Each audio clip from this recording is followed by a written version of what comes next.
some virtual guests online as well.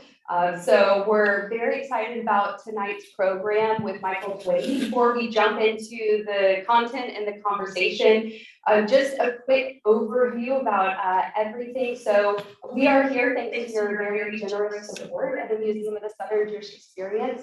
We love providing programs like this that explore the diversity of Southern Jewish experiences, from foodways to politics to just general experiences every day, both contemporary and past. And so that's why we're very lucky to have Michael Twitty here with us tonight. We do have a Q&A, so be thinking of those questions along the way that we'll be able to chat with Michael about later in the evening as well. And just before we begin, again, I have to thank you. It's wonderful to see faces here. It's wonderful to see engagement here, and a big shout out to the entire MSJE staff for putting on this program as well. So now I'd like to go ahead and introduce Michael Twitty with us tonight. So Michael Twitty is a culinary historian and food writer from the Washington, D.C. area. He blogs at afroculinaria.com. He's appeared on, and get ready for this list, he's appeared on Bizarre Foods America with Andrew Zimmern, Many Rivers to Cross with Henry Louis Gates, and most recently, Taste the Nation with top chefs Padma Lakshmi. HarperCollins released Twitty's The Cooking Gene in 2017, which I'll mention again in just a moment, tracing his ancestry through food from Africa to America and from slavery to freedom. It's been a finalist for the Purpose Prize and the Art of Eating Prize, and a third place winner of Barnes & Noble's Discover New Writers Awards in Nonfiction. Do you know who won the first prize? Who won? Nomadland. Oh, So okay. that So close. that close. The Cooking Gene did win the 2018 James Beard Award for Best Writing, as well as Book of the Year, making him the first Black author so awarded. His piece on visiting Ghana and Bon Appetit was included in Best Food Writing in 2019 and was nominated for a 2019 James Beard Award. His next book, and actually current book, I believe, Rice, became available through UNC Press in 2021, and Kosher Soul, his follow-up to The Cooking Gene, will be out in August 2022 through HarperCollins. Michael has a hit spice line based on The Cooking Gene and a recent special guest appearance on Michelle Obama's Waffles and Mochi show on Netflix. Additionally, as well, Netflix acclaimed High on the Hog. So as you can tell, we have lots to talk about with Michael.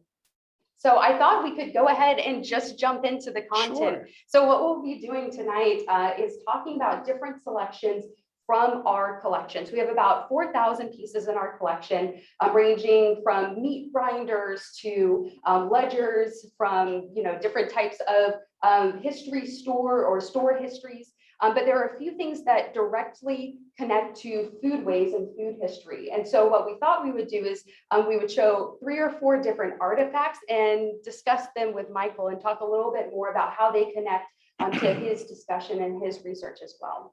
So the first one that we would like to show is something that might be familiar to many of you, especially those of you who have seen this photo of Bill Ahrens with Henrietta Levine.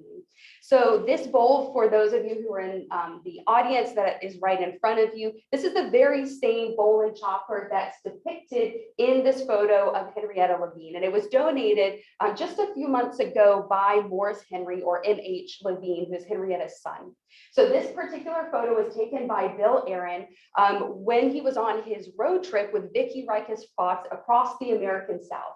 And during this journey, he documented Southern Jewish experiences in homes and synagogues and places of work. And actually, for those of you who are fans of foodway history, in addition to Vicki Rikus Fox, Bill Ahrens also worked with Marcy Cohen Ferris and also Dale Rosengarten. So we have a special exhibition gallery up right now about some of those journeys. So the interesting thing about why Henrietta Levine sort of got on Bill and Vicki's radar is apparently they asked, according to Vicki, who makes the best chopped liver in the South?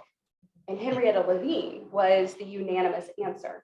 And so I'm going to briefly share her recipe, which I'd love to talk with you about, Michael. So to quote Henrietta Levine, I put my livers in a little Wesson oil and chop up onion and let them cook until the onion gets brown. I cook 6 to 8 eggs until they are hard. Then I put chopped up onion in the bowl with the eggs and the livers, and then I add the chicken fat. I cut up a lot of onions and add a little salt and let it cook real slow. It will finally render out. It's a pretty color because it has so much onion in it. A little more salt, and that's it. So again, this photo was taken in Henrietta Levine's kitchen in Pine Bluff, Arkansas, where Henrietta in Jefferson County was born and raised and spent her life. And in many ways, Henrietta was a pillar of the community, not just in the kitchen, but also outside as well. So she could be found everywhere, from the sisterhood at Congregation Ancha Emeth, which she attended, to volunteering at the Red Cross. She married Jake Levine, and they owned Jake Levine's men's store. We also have another possible connection, which we might talk about in just a moment, of Henrietta Levine's in our collection, and you can flip to the next slide of that. This is the 1932 Snappy Eats from Soup to Nuts, which was created by the Temple Sisterhood of Pine Bluff, Arkansas. So one of, just like a spoiler, there is chicken and ketchup on there. So, you know, prepare yourself if you do discuss One of this many a little trait bit. recipes. That's right. Among many, rabbit, crab as well. So while Henrietta Levine is not specifically mentioned in this cookbook from 1932, she was born in 1908. So it's likely that she, if not was involved in it, she was probably aware of it. But now let's jump back to the cooking bowl and the chopper here itself. So to start, Michael, what do you think about the chopped liver recipe? So the first thing, I guess, is that, you know, people really annoy the hell out of me when they say, well, what's a recipe? I don't come from that, you know? What's the technique? I put it in a cast iron skillet, I stir it, I cook it, and it's done. That's my technique. It really, I mean, there's the idea that there's some sort of special intellect. It's for us, feeling and spirit and rhythm and ancestor. These are, I can't teach you that. It's like the Louis Armstrong thing about jazz, right? He's asked to define jazz. You know, I can't tell you. You gotta either feel it, you gotta know it. That's the thing.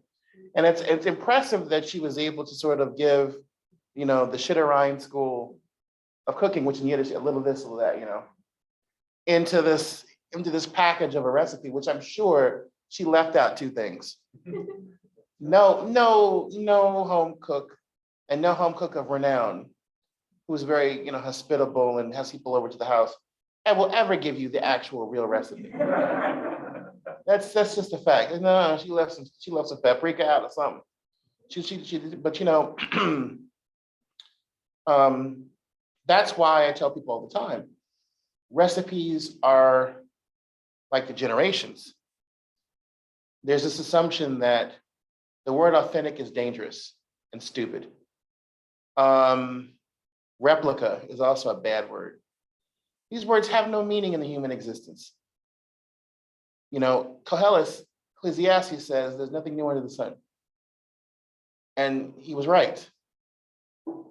So it's like there's always that walk presence, always the next generation putting their stamp on it. Guarantee you that her grandmother, her bubby, did not use Wesson oil, as if she was Florence Henderson to somebody.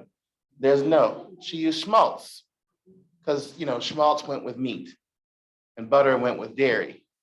And there was really nothing else she could use in Ashkenazi cooking. It was either, you know, maybe some people got their hands on plant-based oils very late, but in the old country it was butter or schmaltz. And that was it. So guarantee that probably tasted, I would bet you, I'm not a chopped liver person, but I know this, good chicken fat is much better than vegetable oil. There's an essence to it. And typically the schmaltz was cooked with a little bit of onion or garlic. So it had that taste to it as well. You know, there's this assumption that this cuisine was peasant cuisine, it was poor, but no, it was actually very rich. It was sort of based on the seasons as well. But because the seasons didn't translate to tenements, and farms in the South, you lost this whole reference point of how these foods originally were made in situ, and it didn't translate to this struggle to become American, that probably her parents had. But it's incredible that you have this artifact that you can hear, right? Because when I go into a space to do historical cooking, so for example, I was hanging out with my friend Yvonne Holden, who is director of interpretation over Whitney Plantation, and I've cooked there before. You walk into a space, and the first thing they ask you is, "What do you see? What do you hear?" Because it's not just a museum or whatever. It was an actual living spot where work happened every day, constantly. There were constant noises, constant things, constant smells, and so you can hear that thing going on. So what is she saying? What stories is she telling? What kind of kibitzing is going on? And storytelling. So we have to acknowledge there's also the emotion that goes onto these objects. The emotion of knowing that your child or your husband or your parents really love your chopped liver, and they wait, all year for Pesach to come around for that chopped liver. There's that emotion that goes onto it as well. But also, I would love to know more about where the bowl was made.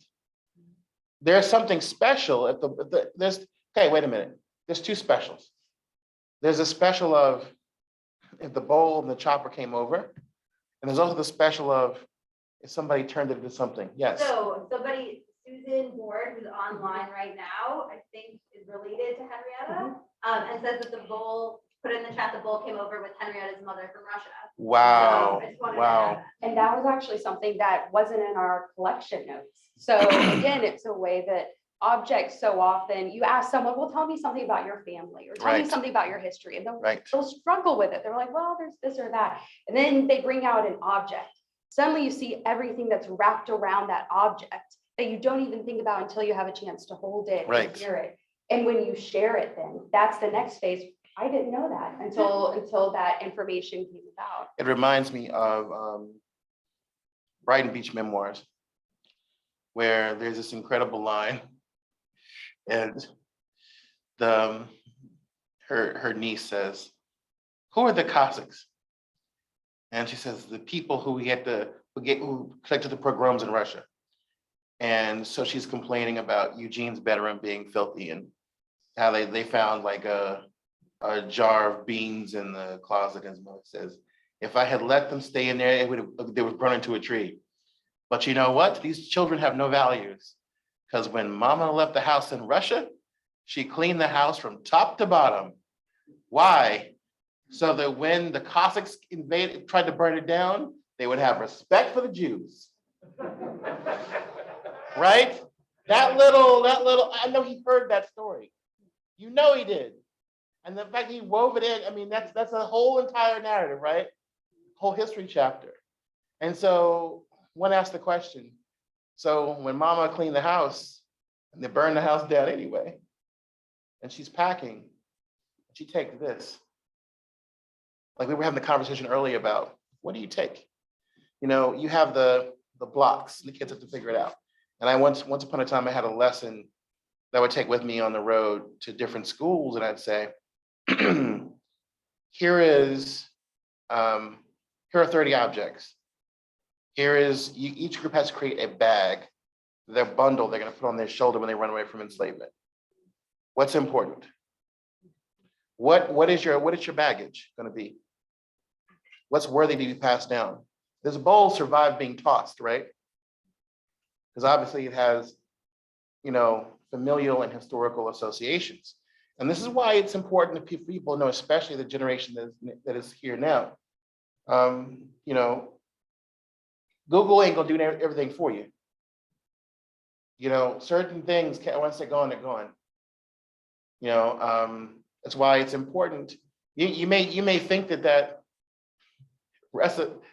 menu that you get from the pizza place that they put on your car windshield is not important, but one day it's going to be not a thing at all. No one in living memory will ever remember that it actually exists. Or some of the foods that are listed on there. That's wild to think about, isn't it? It's disconcerting. It's disturbing. It's upsetting that, huge swaths, even with our vast technological, digital resources, huge swaths of human existence are going to be wiped away as if the wind didn't even know their name. So this is why it's so important to have a constructed, curated culinary memory. Look what I'm doing. Look what I do with, historic African American, African Atlantic, and Jewish foodways. We talked about this downstairs about the concept of bricolage, the fact that we have to construct coherent narratives from a very few material pieces and archival documents to somehow make a story that is cogent, believable, engaging, right, and important. And that's not easy to do because everybody wants you to be able to say, this started here, and then it was this in linear fashion, that very Germanic scholarship way of doing things. But unfortunately, unless you're talking about somebody like a James Baldwin, for example, right, or William Styron, or somebody who you can pretty much get a bunch of material on, who lived in the past century or two. That's not how this works. For the average everyday person, it's just little bits and pieces that you construct. But what's exciting about this is that we're talking about Pesach, we're talking about Purim, we're talking about other holidays where the idea of chopped food, chopped ingredients is a deeper symbolism. It's not just what do I feel like eating. That's not how Jewish food works. And for that matter, it's not how African Atlantic food works. It's the idea of what does the food represent? What are the ideas? And one of the things that gets me as we talk about chopped liver, some people may go, oh, chopped liver, okay, schmaltz. Okay, there's that gray or brown, unhealthy Eastern European Jewish food. And they scoff, they laugh, right? Well, the other version is chitlins, lard, soul food. Ugh. Shut up. You know why I say this? Because these foods are gendered. What you're really saying is the mamas screwed up. Because in the Jewish context, it was, oh, they overfed you, they mothered you. We know where this is going. Or you were the yeshiva bacher who didn't have enough to eat, who had to eat these rich caloric foods, and then of course the end result is when the Nazis came, you couldn't run.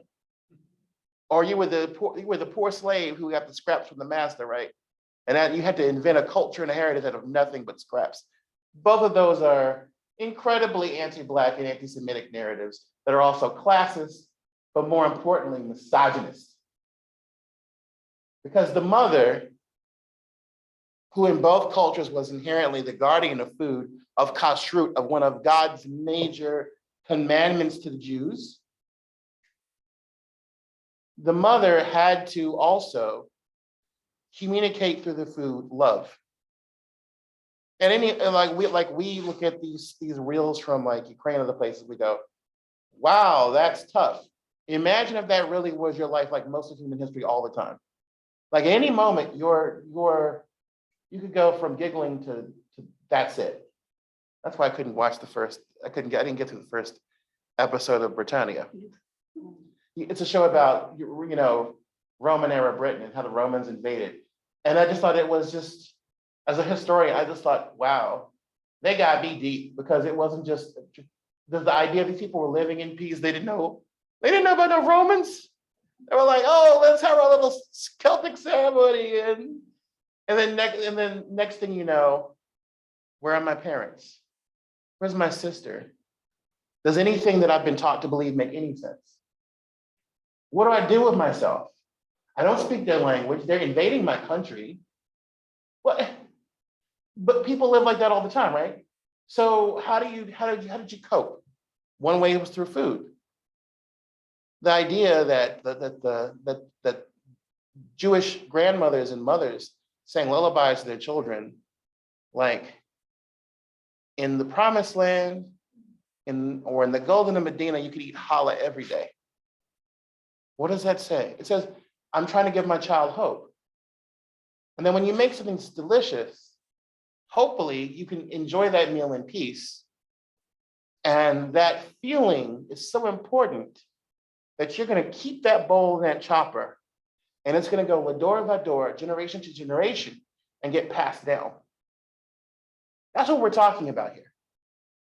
And the fact that we have all another narrative of, oh, that's not healthy, or that's this, or that's that, is really kind of a pushback against this culture that was unique to women. Because it wasn't just the food, right? It wasn't just like the love, it was also the mysticism.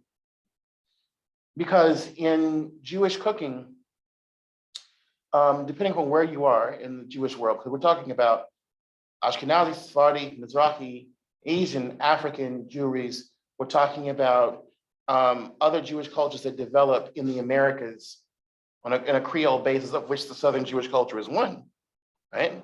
Partially. So we're talking about a culture where there are foods unique to certain holidays. The chopping, again, is from it's like the and for chopped liver for Purim is the punishment of Haman, may his name be erased. We call him Putin these days. And so there's this idea that also the women embedded their own spiritual concerns in the food. So for example, chopped liver, challah, cholent, fish, there are like 5 or 6, 7 dishes that are included in what were called tachinis, or in Hebrew, tachinot. And these are the personal prayers that women would say over the foods for Shabbos, so that they would imbue them with their own sense of mystical protection.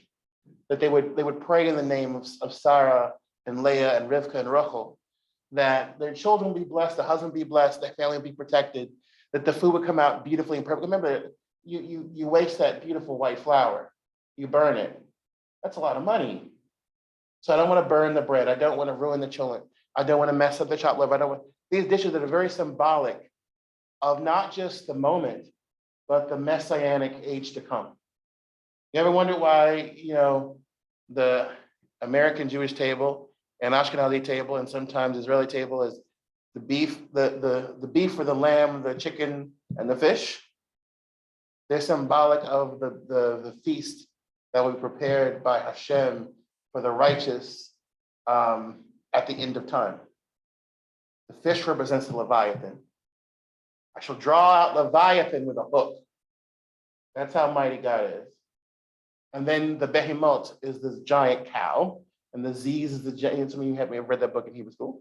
The Ziz is the big bird, right?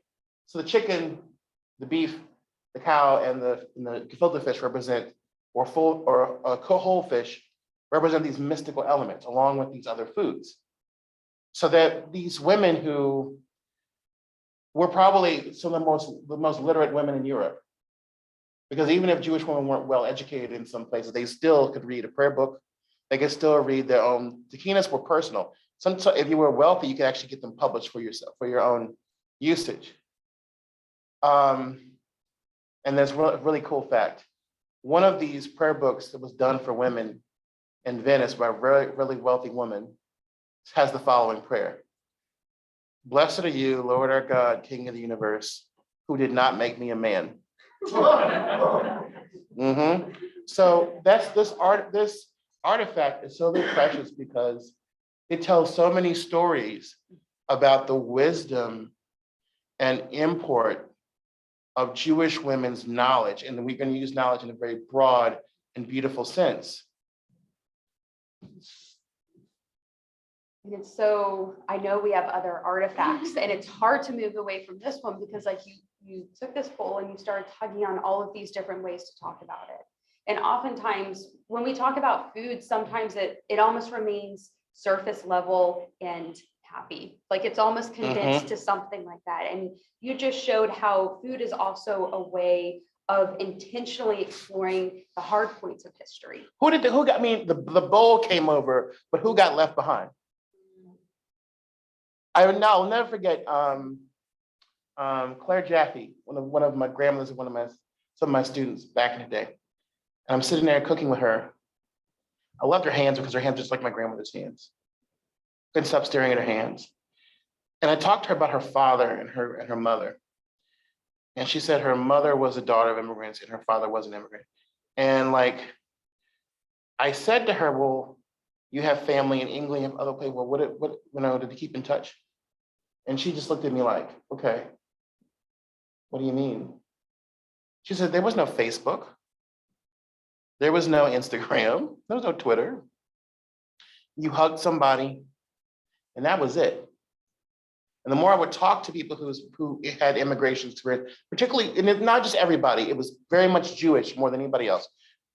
Because remember, the Italians would sometimes go back and forth. The Greeks and Portuguese did that too. They would send, the Portuguese and Cape Verdeans would send like these people from the Azores would send these packages. So there was some kind of communication. With Jews, it was like, all right, see ya. I love you, but I've got to cut the emotion or else I'm not going to be able to leave and I got to go. The czar is coming. So who got left behind? And the other thing I wanted to say quickly before we move on is, if this bowl had been made in Pine Bluff, Arkansas, from, I don't know, an oak, hickory, yellow pine, it would have had another special relevance. Because then you're taking the American scene, you're making it Jewish, right? It's like when I went to the British Museum to see the Akan drum. So the Akan drum is an artifact that was stolen by Sir Hans Sloane, and it was buried in the ground in Virginia. Obviously, it was not meant to be taken by a white man or used by anybody else, but it was an Apentema drum from Ghana, the kind of drum that's used in a traditional royal orchestra. And what's interesting is that the wood is from Africa, but the covering was an American deerskin. What an apt metaphor for who I am. But apart from this being taken, the moment of this being the theft, and now it's sitting on display in England. But the very fact that someone did that, someone said, that damn drum made it over from Ghana through the Middle Passage and survived long enough for somebody to say, I had to recover the drum. And they had to go catch a deer and then make the skin and then buried it in the ground so that no one would take it, and it got taken anyway. But that's the story that it tells. So if it's coming over from Russia, great. That's one story. But if it was made from somebody going into the woods or buying something and carving it to make a new life, but also preserve the old life, that's another story. Yeah. All right, let's go on to the next one.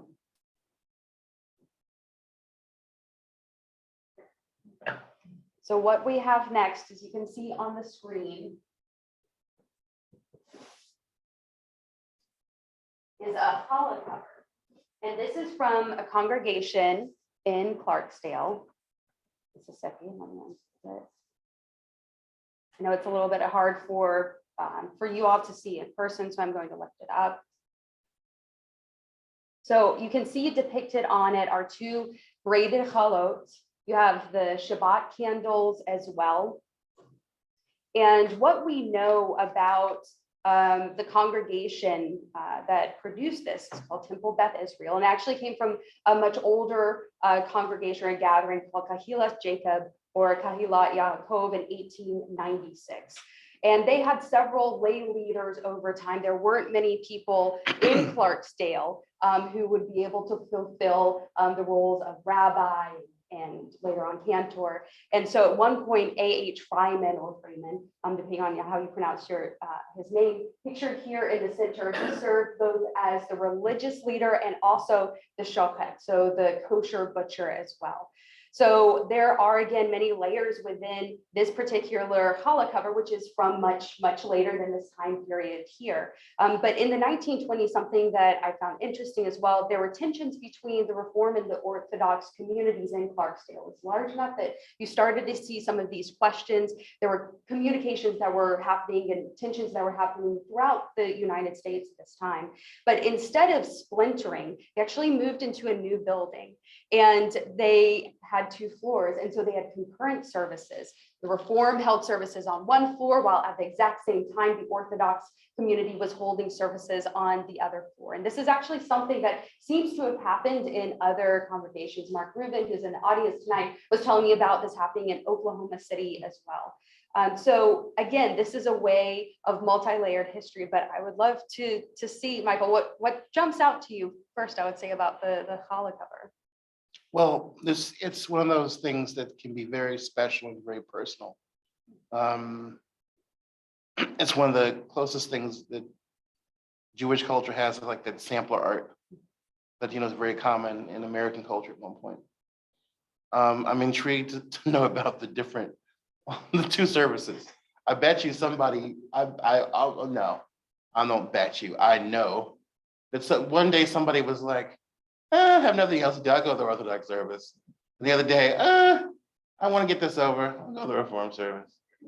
Or I want to do, and then back then in the South, which is very deep, is that sometimes, not always, but sometimes the Reform service meant playing the piano or the organ, singing hymns, having a choir, which is very different. And of course, we're talking about German versus Eastern European, which was at one point a very big schism in the community, because they were the same people, but not the same tradition or species of observance. There's a tendency to view, people hear Jewish and they hear faith, and I really don't like that. Judaism is the religious civilization of the Jewish people, not the other way around, don't get it twisted. To be Jewish is to be, from and all in it, or it can mean you maybe put one toe in the water and the mikveh when it suits you. It means tashlik one year and going out to a restaurant the next. I mean, it can be a whole spectrum of observance, commitment, relationship to. It's not just about laws and rules. It's a very non-Jewish way of looking at our tradition. Our tradition is about relationships with each other, with the divine, within ourselves, with other communities, with people who are like us, people who are very different from us. And that's how American Judaism plays itself out.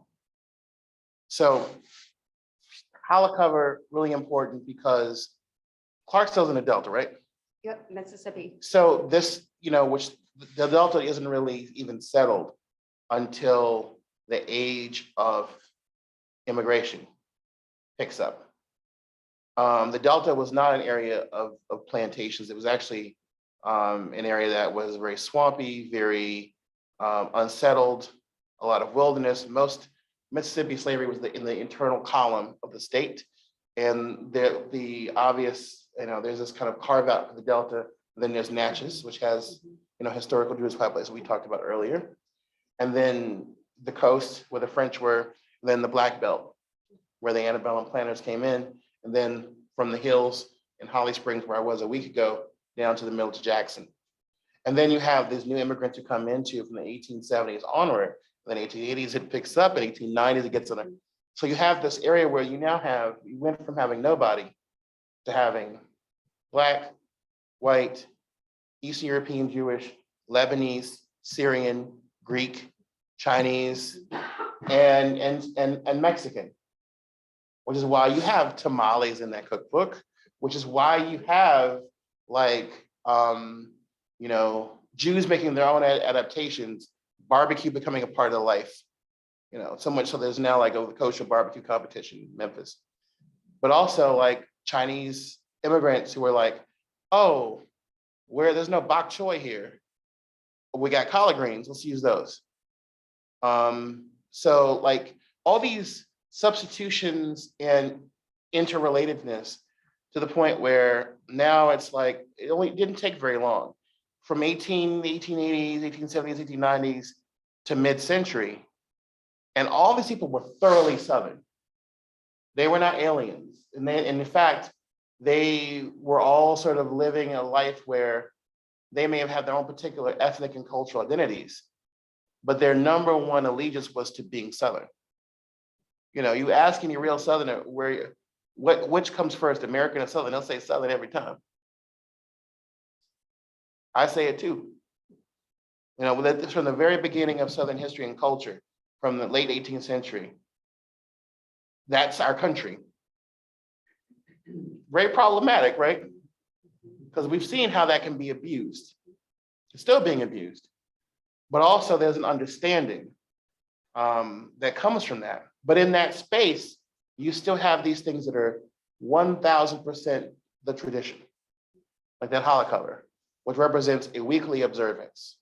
If I do nothing else, the idea that I can have a Friday night dinner or the community could come together.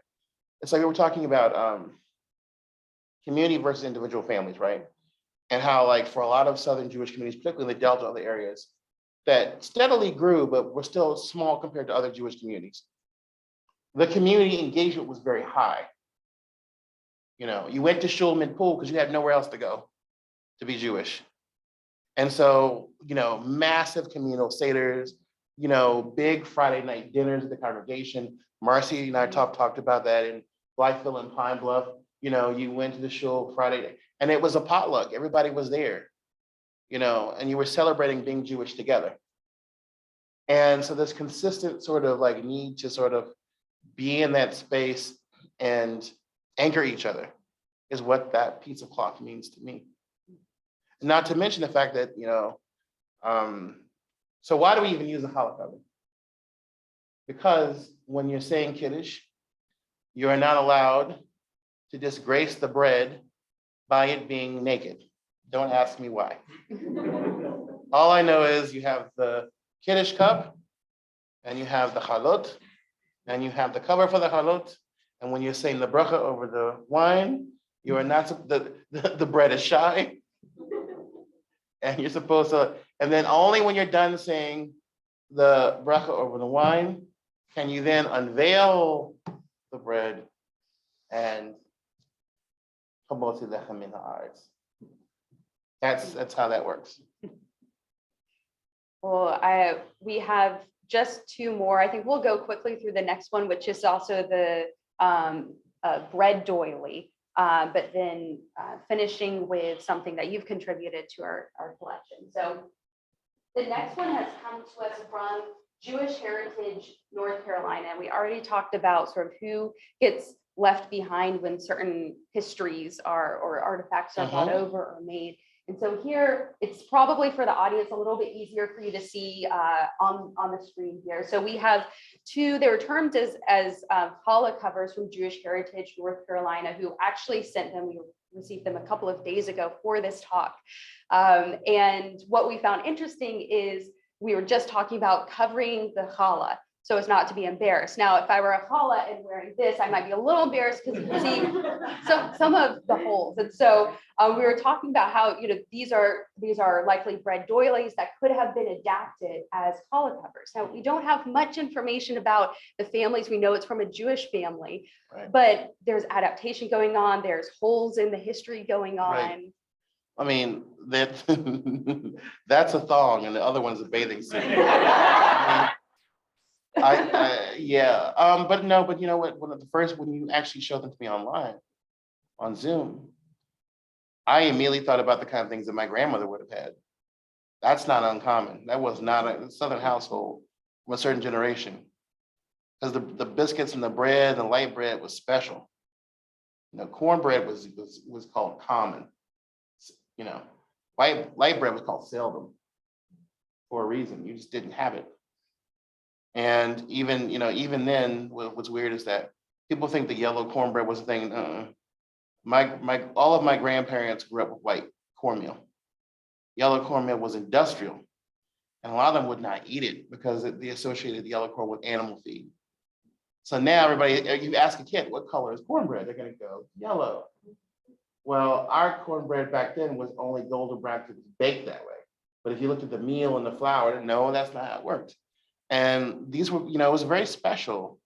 The idea that one of the bonding ideas between these two cultures, Jewish and Christian, is the metaphor and importance of the word bread, meaning the daily meal, meaning God has provided for us. The idea that in Judaism, bread is an example of the partnership with Hashem. You are, hey, God, give me the sun, give me the water, give me the earth, give me the seed. Hey, human being, it's now your job to figure out what yeast is and how to make a recipe and put together the things to make bread to sustain yourself, right? And in the Christian tradition, bread is this thing that, the starving mass, all of a sudden, thousands of people are fed loaves and fishes. Well, that's a very agrarian, peasant narrative. Something that my grandparents in their depression definitely understood. This idea that somehow, some way, from the hands of the master will come this, bounty, and we will make it to the next day, the next week, the next month, the next year, the next generation. So you would see things like this, and the kind of things that my grandfather used to nab my grandmother about and say, you think we're born of the purple or something? That expression, born of the purple. You think we're like biblical royalty? I grew up with that. I grew up with memory verses from the King James Bible. I grew up with these things that, I don't know the next two generations will ever hear. Coming from, playing in your dirty. Don't you look like the wild man of Borneo? So-and-so talking to so-and-so. Yeah, I heard he brought his other woman around. Mm-hmm. That boy was so stupid, he need to get naked and count 21. Think about it. So I grew up with these like expressions and words and these objects and the candles and the bread doily and the special teacups and the couch that nobody ever sat on. Like, what is this? And then God help you when plastic came around, because then the plastic went on the couch. And so it's interesting sort of like interlacing of these two worlds represented by that. A hollow cover, I don't know. Maybe somebody tried that mess, but it's not the same thing. But it is definitely a part of both worlds. That point of recognition. And the final artifact before we get to Q&A, and we could spend an entire evening talking about this artifact I have to bring out. So when we were having early conversations and discussions about this evening, I brought up, our collection has been coming together for decades at this point, since 1986. And as we were working on the museum downstairs, something we were talking about, it became aware that given the amount of effort that I was trying to find to look for certain content, there were gaps in our collection. And one of the major gaps is representative Jews of color. And so we started a discussion about addressing gaps in the history, but also recognizing that it can't just be a plug and go. It can't be just an absorption of a collection or a taking of this history, a taking of ownership of a story or a narrative. Michael very graciously listened and heard our challenges and brought these to Kapot to donate to the Museum of the Southern Jewish Experience. And within that, I think what's even stronger is some of the conversations we had about how to address these gaps that are in our archives, in our museums, in our conversations. Mm-hmm.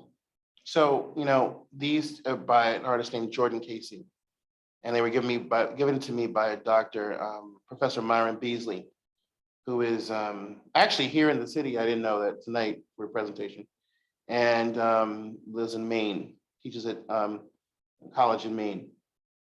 And when I first got these, I was like, wait a minute, I ain't gonna fit my head. Say maybe some bigger ones that actually fit my head. But Jordan Casey did this, and it's famous African American and Afro-Caribbean figures, and it's also some of them have relatives of his. That idea of ancestors, the idea of remembering where we come from, that we stand on the shoulders of giants, that we have, you know, kippah comes, you know, that word comes from, you know, the word for head. Like kufi and kippah are related words, because F and P are interchangeable. So the root, the Semitic root word is kuf, right? Head, kuf, or cup. So you also have yarmulke. Everybody knows yarmulke. Well, what does that mean? People judge the beanie. No, yaremulke in Aramaic means I fear the king. I respect the Lord. It's a compound. So that's what that is. We, you know, the other communities took off because we had been centuries have put it on. You know, so that's why we retain that tradition and custom that set us apart. And so that whole idea, you know, it even goes down to a modern pop culture. So, you know, when Matisyahu had his famous hit, King Without a Crown. So Keter, he's talking about Keter, in Kabbalah, like it's like the chakra that deals with the head, right? You know, Hindu tradition. And then he has a line in there, if your cup's already full, then it's bound to overflow. Double entendre. The Kiddush cup, a blessing, but also cup and kep, your head.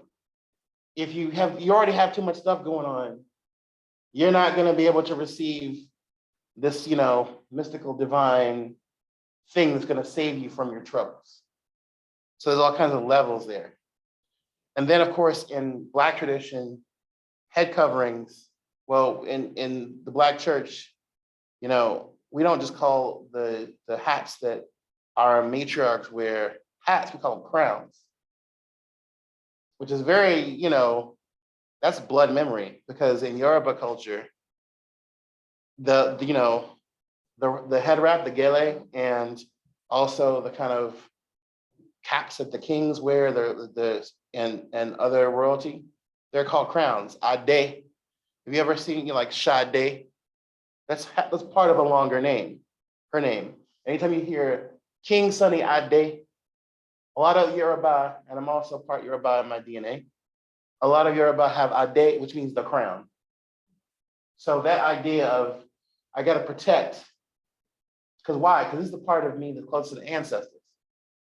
You closest to God, the spirits, you know?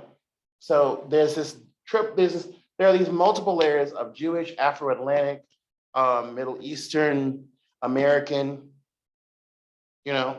We like, in this culture, we like our graffiti. We like, in New Orleans, this is deep, right? Because I was down in the Bywater and I saw this beautiful mural, and I didn't really get it, because I was like, Ilana told me, she was like, we're on Homer Plessy Way. And she said, this is where the train is stopped and he's told, get up and get out. And then next thing I know, we turn the corner and there's this beautiful mural, and on that mural is Homer Plessy. That's deep. That got to me. Because I hadn't been here so long and been on my travels in so long that I forgot. But there are these actual spots where the stuff went down, where the entire world changed for good or for ill. And they're so lonely and quiet. If no one told you, how would you know? It's like when I was in San Francisco and my good friend, Chef Wanda Blake, said, you see that warehouse over there in the Fillmore? I said, yes, ma'am. Just a warehouse. She said, no, it's not. That's where Jim Jones had his church. And if you were Black and brown in San Francisco and Oakland at that time, you lost family to Jim Jones. It wasn't just some lurid story. You lost somebody who you loved and cared for to Guyana. So these quiet, unassuming places and these images, these ways we inculcate memory. Because at least one day somebody's gonna have to ask the question, who's that woman? It's Shirley Chisholm. Who's Shirley Chisholm? She was the first woman to run for president. Black woman, Caribbean heritage from New York. Who's that man? James Baldwin. Who's that woman? Famous African-American pilot. Who's that other person? Audre Lorde. Out lesbian poet, genius, academic. Sukkot, when we have the sukkah up, you're supposed to put up, pictures of the word names, pictures, images, the patriarchs and matriarchs. It's another form of ancestor recognition, right? So I'm giving this to you guys to start a process of collecting these objects that, for Jews of color, begin to give us a sense of a yichus. Now, yichus is like a pedigree and lineage in Yiddish, right? So I'll conclude that part by saying this. In doing Kosher Soul, two things came up. So my friend Hava, who is from Louisiana, who now lives in LA, her husband is Jamaican and Jewish. She's Louisianian and Jewish. Interesting food in that household. She talks about how like our tradition is just as important, just necessary to talk about as anybody else's in Jewish tradition. Like through us, soul food becomes part of Jewish culture. Through us, Caribbean food becomes part of Jewish culture, African food, African traditions. But not just through us, but because of the fact that our tradition began at the hinge of Asia and Africa, lest we forget. It wasn't Charlton Heston and what's her name? I'm gay, I should know this. Elizabeth Taylor, right? Hollywood got you. They got y'all fooled. And what was his name that played? Oh, come on, Mark. Who played Dathan? He was in all the mob movies too. Edward G. Robinson. Ask Generation Z to name Edward G. Robinson, right? Moses, right? All that nonsense. But the first scene is deliberate. All right. The first scene is not just, it's the Nubians and all their grandeur walking in. And it's also the scene that you should pay attention to is when the plagues start and Moses' adopted mother comes in the door. She says, "May my bearers come with me." When was that movie made? Late 50s. What had just happened? Little Rock. What is he saying in that scene? Who are the bearers? They're all from Southern Egypt. They're all also Nubian, obviously Black. Can we integrate your space? Can we sit side by side at your table? And what does Charlton Heston as Moses, albeit a very pale Moses and very straight-haired Moses, what does he say to them? He says, "Let all who are thirsty for justice, they are welcome in this place." You can learn a lot from pop culture. But this is how we create ourselves. Hava was talking about how what does a Black Jewish Masorah or tradition or set of customs and legacies look like? Well, it looks like this. Shais Rishon, he says, his goes by Manish Tanat. He says, one of the Rebbes had his yikus was destroyed in a disaster. And the mother was so hurt because she says, "We'll never achieve, greatness." He says, He says, "From the ashes, we'll make a new yikus. We'll create a yikus not only from our credit to our name, but from our mitzvahs, from the holy works that we do." So the same principle for Jews of color. We may not always have this linear, step-by-step, A to Z, soup to nuts kind of like story that people can, identify us with. And I know people have this thirst to know, how did you, I don't even answer that. How did you become Jewish? I did not teach a number of kids. I see one of them.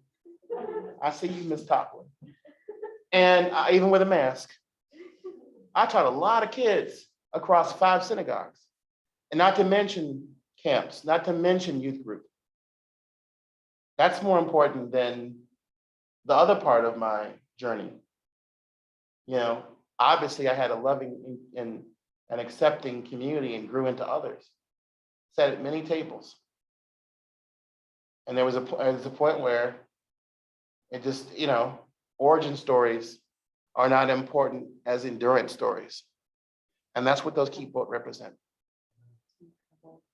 And I have to say, a copy of this conversation is going to be added with a transcript to the collection files for these capote, so that your words and your voice will always accompany them in our collection. That'll give me another 1,000 years. I'm good with it. Exactly. I do this to exist. I don't always do this because I just like love it. I do it because I know, okay, everything I look a little closer. Because you see, you go through the Met and you see these beautiful statues, right? And, one of which, this poor man, I just think to myself, you walk up the elevator and you think, the only thing this poor model ever left to humanity was he had one of the most amazing tukuses ever. I shouldn't say that. Yes, I should. I'm unabashedly gay. And I just walk up and say, we don't know his name. We don't know who his mama was. All we know is you walk up the elevator, you go, dang.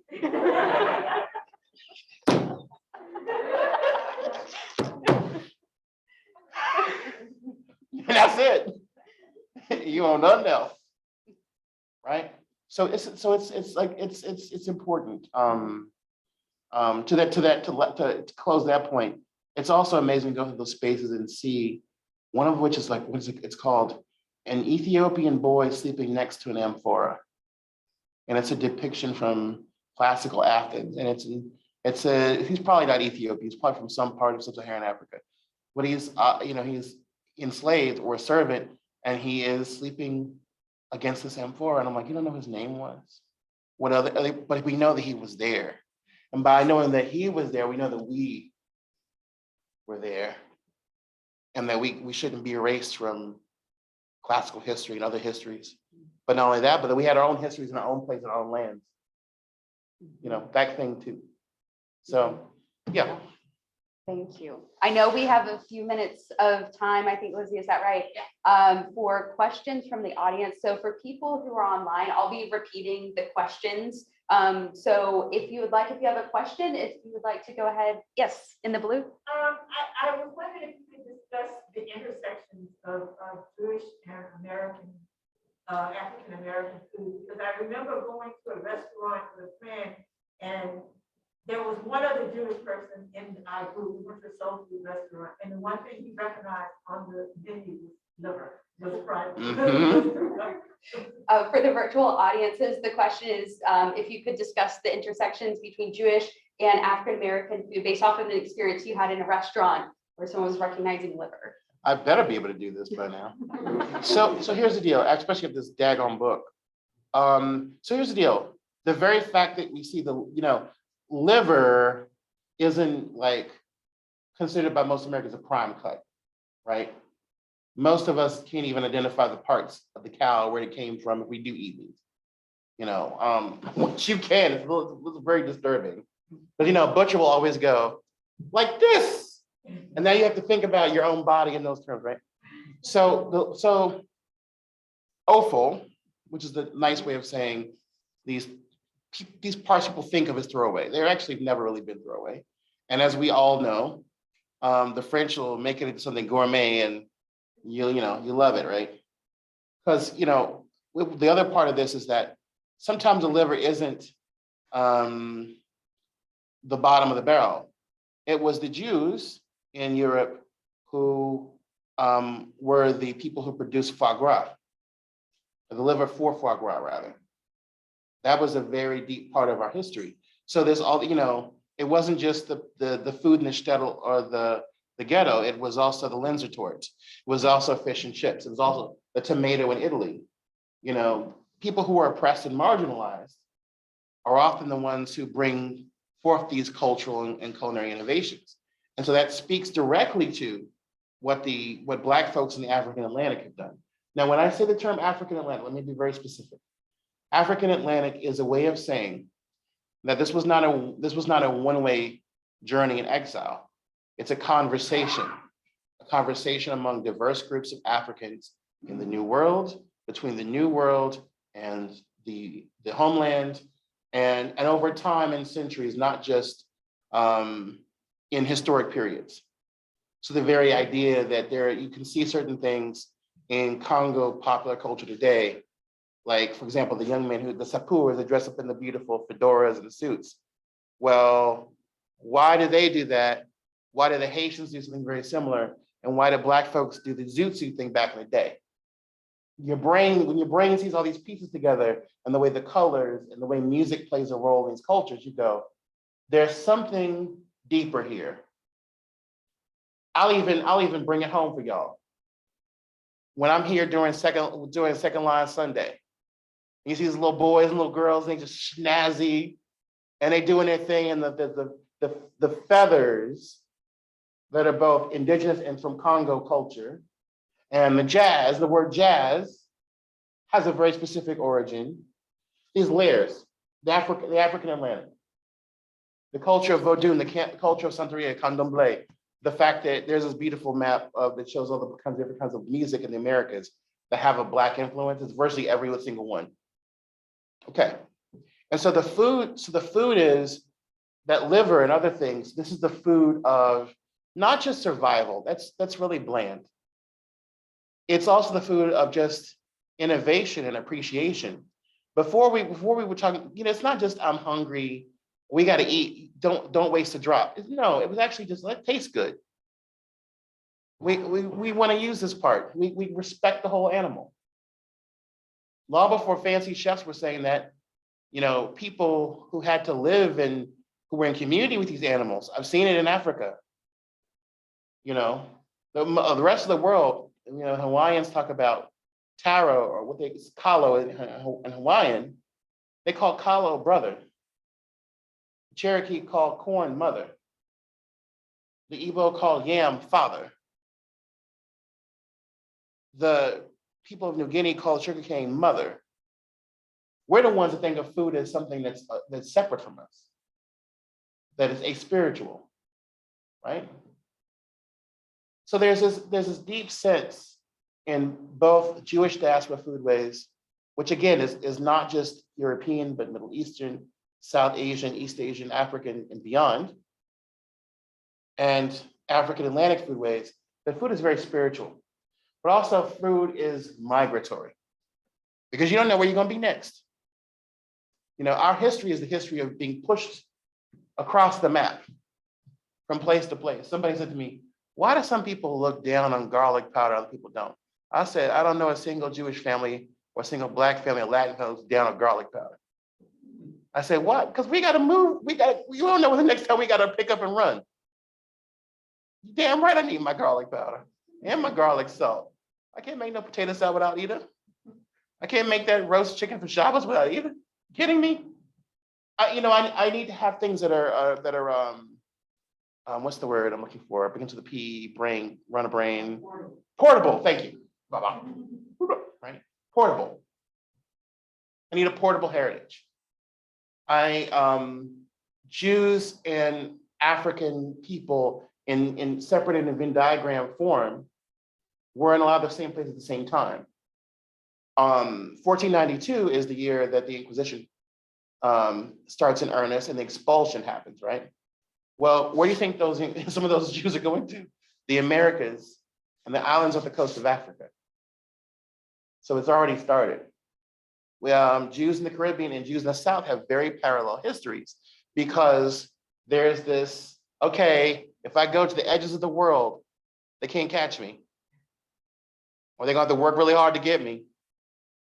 At the same time, you have these two traditions co-evolving in negative ways through enslavement and in positive ways through cultural cooperation and community. And so the foods are coming together. The short story is that in the South, during that age of immigration, you had particularly Black women and Black men of a certain generation leaving the employ of people who had actually owned them into the houses of up and coming Jewish immigrants. So Mrs. Mildred Covert, for example, a blessed memory, who I dedicated my talk to, as well as Leah Chase last night. She told me point blank, person to person, we learned how to become Americans through the Black ladies we associated with on Dryad Street. She talked about how her mother got off the boat in New Orleans and she didn't know what bananas were, but she was surrounded by bananas. So she got a bunch of bananas to feed her kids and tried to feed them to them whole. She'd never seen a banana. Her mother thought tomatoes were trafe because they looked like blood. So she didn't understand. She was Galicia. They'd never seen a tomato or a banana. And so she talks about how, she talked to me about how, the becoming American was in many ways becoming Black and American. And so for her, the world of jazz, the world of Mardi Gras, the world of the Creole and Cajun food. Mildred Covert wrote for Times-Picayune for many years and other papers, Jewish papers. And she wrote with Sylvia Gerson, the Kosher Southern Style Cookbook, the Kosher Creole Cookbook, and the Kosher Cajun Cookbook. Treasures, out of which one recipe becomes the title of Marcy Cohen Barris's thesis, Matzo Ball Gumbo, and her resultant book. Well, that's, okra gumbo with matzo balls in it. And if you go to Caribbean, you have dumplings, right?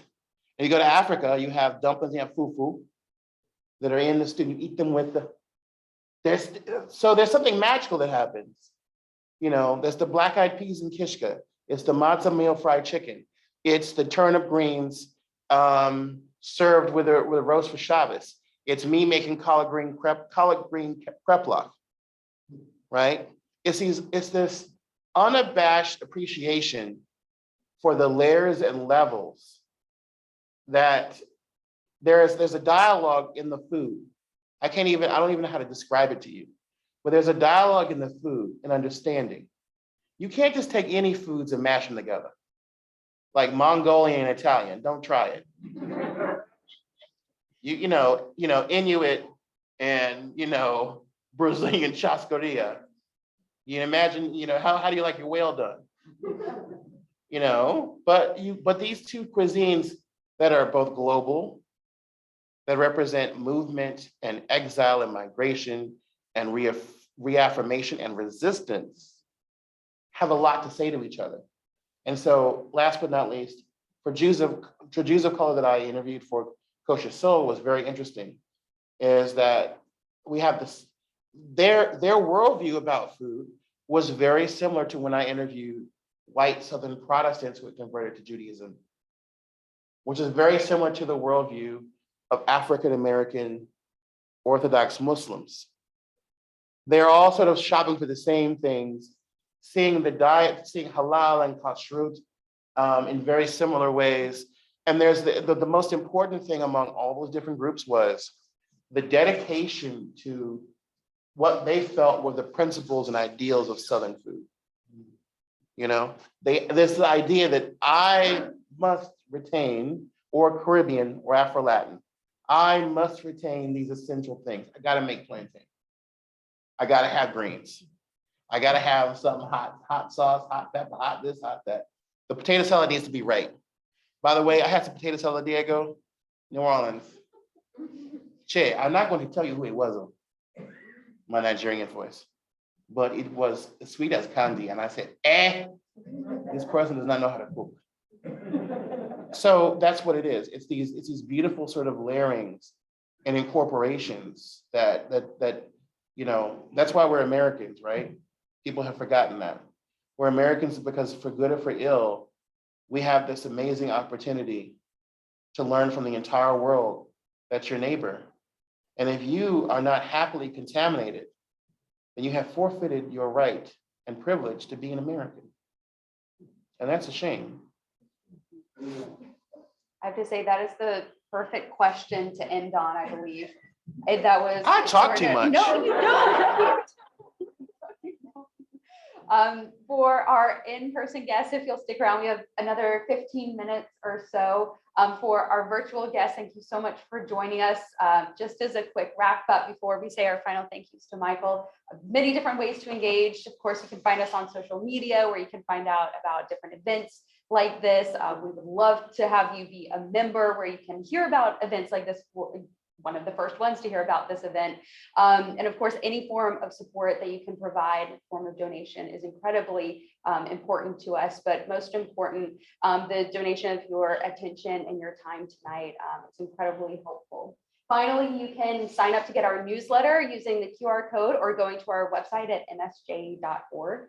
And the final note is Michael Twitty also very graciously signed many books. I mean, he was just going through those at an incredible rate right before this talk tonight. Those are limited in number. They will be available for purchase tonight for our in-person guests, and a limited number also are available on our MSJE gift shop as well. So you can navigate to that on our website. So Michael, every single time I hear your words, talk to you, or see something, I see the world with new eyes. And I can't say that very often. I just thank you. truly appreciate it. So I thank appreciate you. you. Thank So, you. all right.